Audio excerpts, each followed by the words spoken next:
Bueno, hablar de un tema tan sensible como es el tema drogas por un lado y narcotráfico por el otro, que si bien están emparentados, no estamos hablando del mismo tema, ¿no? Exacto, sí, a ver, si bien durante mucho tiempo venimos con esta cuestión de que si hay que abordar el narcotráfico por separado, si el tema de las adicciones es otra cuestión, la realidad es que yo siempre insisto con una mirada integral del fenómeno, es decir, yo no puedo pensar en trabajar y en reducir la demanda de drogas de los chicos si yo no pienso también en apuntar a los microtraficantes y a los tipos que están vendiéndole droga en las esquinas a los chicos. Entonces, perdón, ese es un término que no hemos oído. Microtraficantes, ¿es el equivalente al famoso menudeo? Exactamente, es el famoso dealer, sí, el tranza, el que le vende, digamos, en pequeñas cantidades, o el fraccionador, es decir, siempre hablamos del gran narco, el gran cartel, digamos, la gran empresa,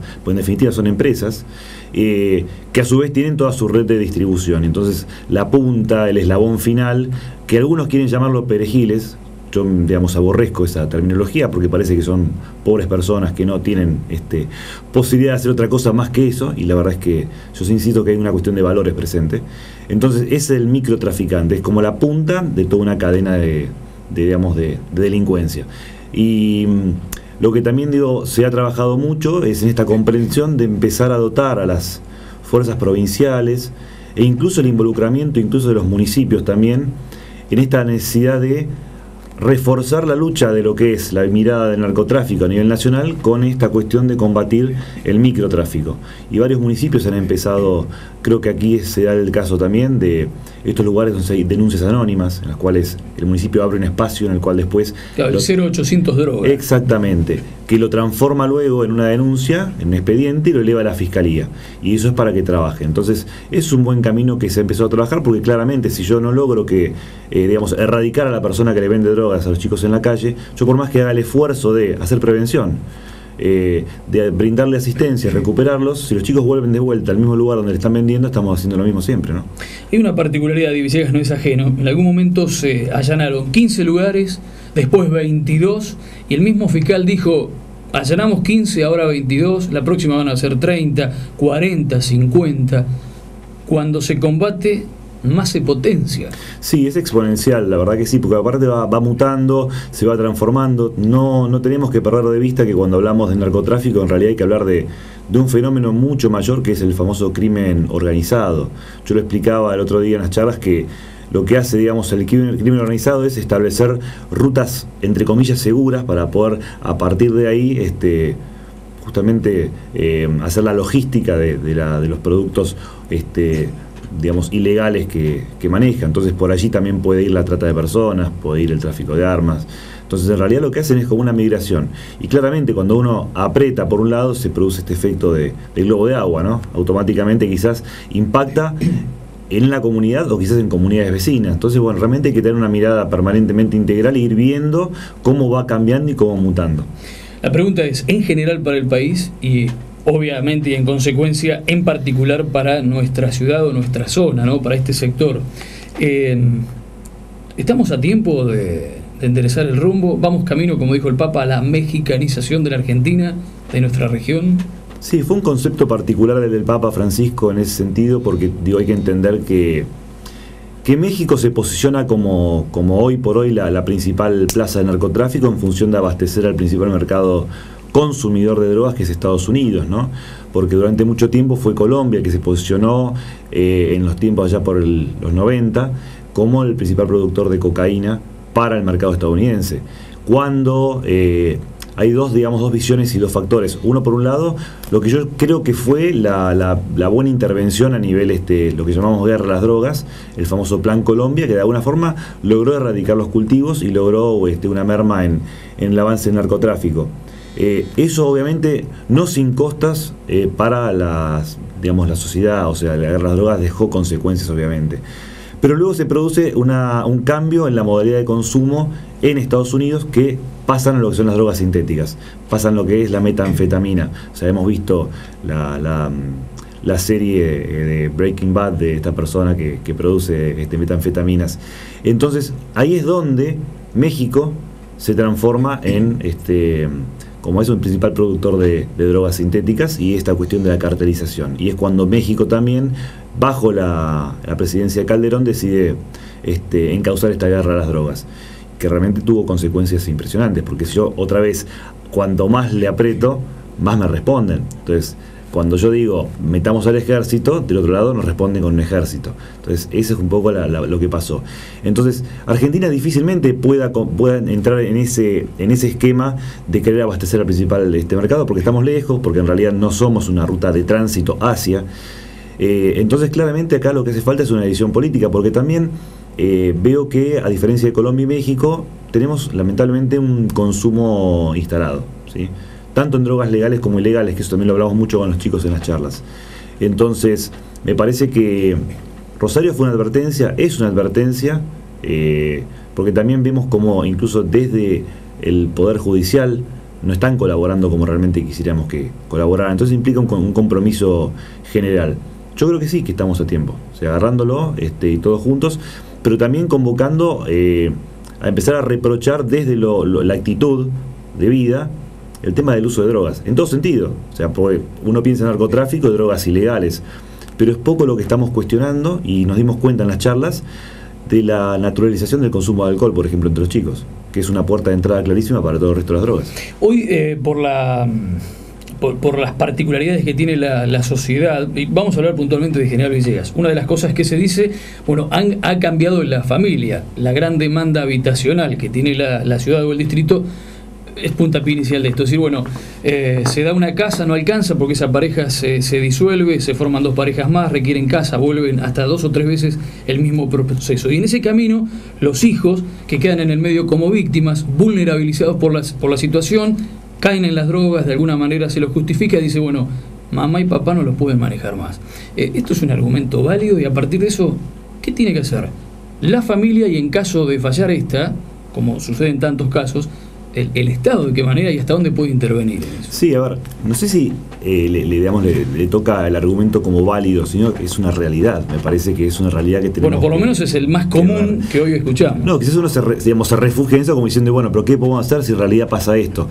Y en realidad sí, es mucho lo que se puede hacer, porque hoy estamos viendo que lo que hace el narcotráfico es generar culturas, y empieza a romper los valores que de alguna forma edificaban a nuestra sociedad, o sea, pero valores más que nada intangibles, que estábamos todos de acuerdo en el bien, en la moral, en la cuestión de ganarse el pan de forma legal. Entonces, todo eso ha ido cambiando a partir de, claramente, la ruptura de ese núcleo que era la familia como principal agente formador, ¿no? Y de contención. Y después también tenemos eso trasladado después al impacto de las escuelas, porque las escuelas empezaron a asumir un poco ese rol contenedor que la familia dejó de hacer, ¿no? Porque también, recordemos, la mamá, el papá tuvieron que empezar a salir a trabajar, los chicos quedaron más tiempo solos al cuidado de, no sabemos, empezamos también a perder la calle, que eso sobre todo se da mucho ya en el conurbano, pero el tema del concepto de perder la calle, de ceder a personas, digamos, que lucran con la vida de los chicos, esos espacios que antes eran comunitarios. Entonces también la escuela se ve desbordada, sin herramientas. La escuela también, hablábamos ayer y antes de ayer, también tiene la posibilidad de empezar a detectar esto. O sea, los lunes, cuando los chicos a veces vienen con un poco el exceso de fin de semana, o que se comentan entre ellos lo que hicieron, hay espacios para poder trabajar.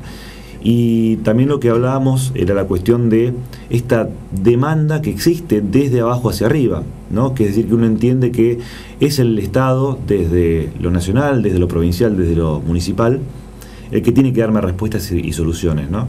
Y eso creo que también es una posición un poco facilista, porque siempre pretendemos que desde arriba nos resuelvan los temas que quizás son nuestros, porque yo no puedo decirle al intendente que resuelva la forma en la cual yo educo a mi hijo. Y cuál es el rol de padre que tenemos que cumplir al respecto. O sea, lo hablamos ayer, que en realidad esto se resuelve, entre comillas, es un proceso, volviendo a ser padres. O sea, asumiendo el rol ese que nos toca, moviéndonos del lado de amigo de los hijos, sino realmente volver a ser padres, y están esperando eso. Pero decía, si seguimos esperando que las respuestas vengan de arriba, en lugar también de empezar a trabajar entre todos, que esa fue la invitación que que hicimos junto con Mónica Primo, de niñez de aquí del municipio, de empezar a que los jóvenes se comprometan, que los padres se comprometan, que la escuela se comprometa y que la comunidad sea la que empiece a generar herramientas. Un Estado ausente, sí, obviamente, le deja espacios a que ocupen otros ese lugar. Ahora, suponiendo que estamos en la utopía de un Estado absolutamente presente, ¿no? Un estado de bienestar absoluto. Si la familia está ausente, no va a cambiar. O sea, si no nos comprometemos entre todos, con una sociedad ausente, esto tampoco cambia. Entonces la invitación es creo que nos comprometamos todos en esto, que ya no es un tema de otros, es un tema de todos. Las tres últimas. Cuando hablamos de drogas, indefectiblemente lo enfocamos en los chicos, en la franja etaria adolescente, que es la del medio. Pero también, Villegas no escapa a esa regla, hay mucho llamado consumidor social, que es gente de muy buena posición, profesionales en algunos casos, acomodados social y económicamente, que tienen como una especie de círculo cerrado. También eso es dañino, aunque no se exteriorice tanto. No, absolutamente. Lo que pasa es que también tenemos que entender el concepto, la conceptualización de lo que entendemos por poblaciones vulnerables. Para empezar, los jóvenes son una población altamente vulnerable, porque, lo explicábamos también, son cerebros en formación, en desarrollo. Hasta los 24 años son cerebros que van a seguir modelándose, y el uso, el abuso de sustancias, sobre todo el alcohol, las intoxicaciones de los fines de semana, no son gratuitas para esos chicos. Entonces la invitación es que se empiecen a querer un poco también y que los ayudemos a entender que tienen que quererse. Pero ese concepto de adicción, ese concepto de consumo, me lleva también a esas personas, como vos decís, que son parte de un círculo cerrado, seguramente de posición acomodada, quizás con una vida, un estilo de vida ya armado, el cual obviamente nos preocupa mucho también lo que una persona haga con su salud y con su vida, y sobre todo también el impacto que puede generar sobre terceros también, porque no es gratis que una persona se exceda en el consumo de una sustancia y después salga a manejar un vehículo, y eso hay que entenderlo. Pero desde el Estado, como política pública, tenemos que priorizar a aquellas personas, porque el eje en realidad son las poblaciones vulnerables. Es decir, ¿dónde apuntamos la estrategia?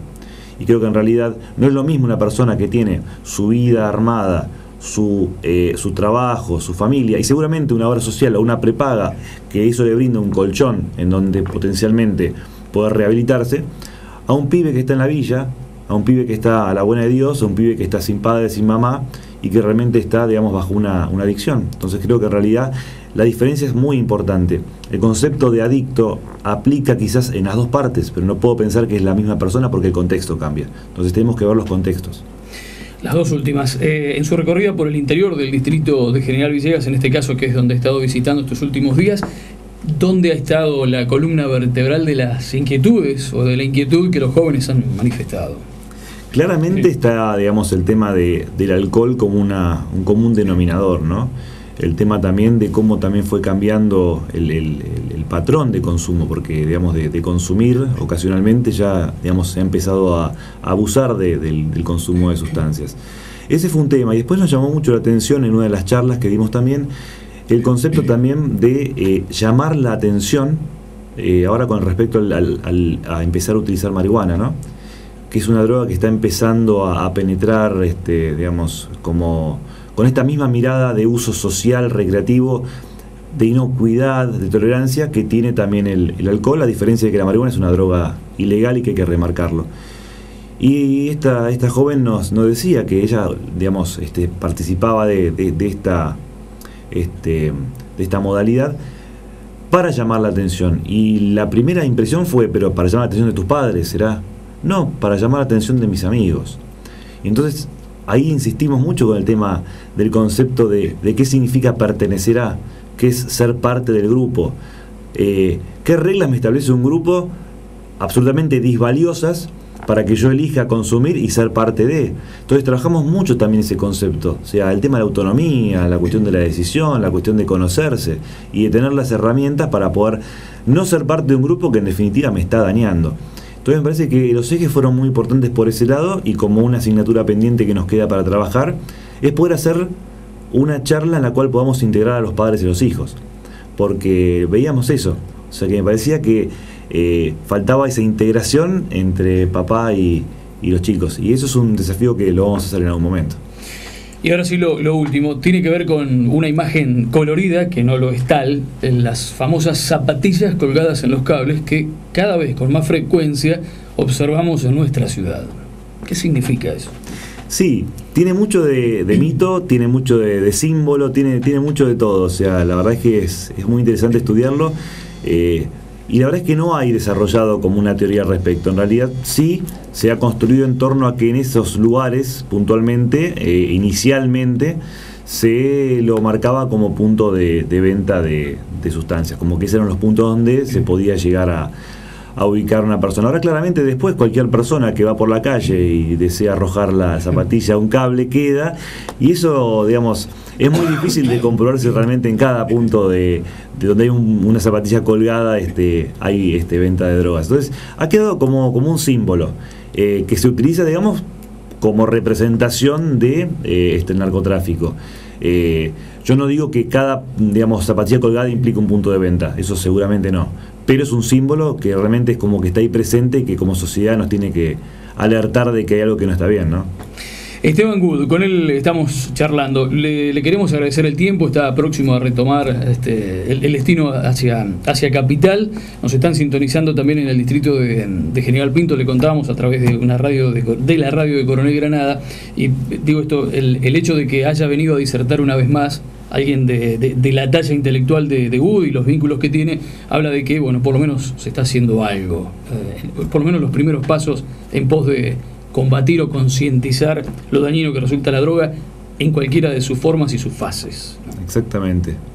Lo que decíamos es que si no lo visibilizamos, si no lo hablamos, si no lo ponemos en debate sobre la mesa, si no reconocemos que hay un problema, no podemos encontrar soluciones. Entonces, bueno, el camino que hemos iniciado allá quizás hace un año exactamente, que fue que empezamos a trabajar a nivel medios de comunicación y cómo se van moldeando los imaginarios, y que retomamos ahora nuevamente con los padres, con los chicos en las escuelas, bueno, seguramente le vamos a dar continuidad a futuro y a lo inmediato.